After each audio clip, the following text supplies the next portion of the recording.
रहस्यमयी कुएं का राज। एक छोटे से गांव चांदपुर में एक बहुत पुराना कुआं था। वह कुआं गांव के जंगल के पास था। गांव वाले उस कुएं के पास जाने से बहुत डरते थे। गांव वालों का मानना था कि रात होते ही उस कुएं से किसी के रोने और मदद मांगने की आवाज आती है।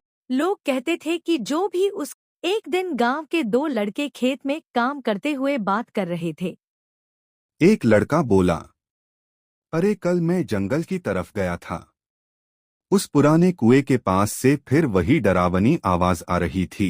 दूसरा लड़का डरते हुए बोला, तू वहां गया था? अरे पागल है क्या? सब कहते हैं उस कुएं में कोई भूत रहता है। उसी गांव में मोहन नाम का एक बहादुर लड़का रहता था। उसे इन सब बातों पर भरोसा नहीं था। मोहन ने सोचा, जरूर इसके पीछे कोई रहस्य है। मैं इसका सच पता लगा कर रहूं। अगले दिन रात को मोहन चुपके से उस जंगल की तरफ चला गया। जैसे ही वह कुएं के पास पहुंचा, अचानक उसे एक आवाज सुनाई दी। मोहन ने रस्सी बांधी और धीरे धीरे कुएं के अंदर उतरने लगा। जैसे ही वह नीचे पहुंचा, उसने देखा कि वहां एक बूढ़ा साधु पत्थरों के बीच फंसा हुआ था।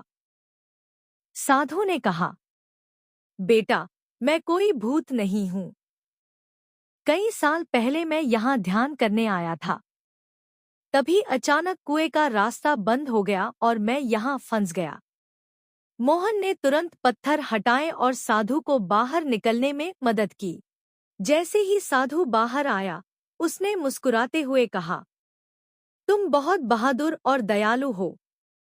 मैं तुम्हें एक वरदान देता हूँ। साधु ने अपने हाथ से कुएं के पास की जमीन को छुआ। अचानक वहां से मीठे पानी का एक झरना निकल आया। अब वह कुआं पूरे गांव के लिए पानी का सबसे बड़ा स्रोत बन गया। जब गांव वालों को सच्चाई पता चली, तो सब मोहन की बहुत तारीफ करने लगे। अब गांव वाले डरने के बजाय उस जगह पर खुशी खुशी जाने लगे।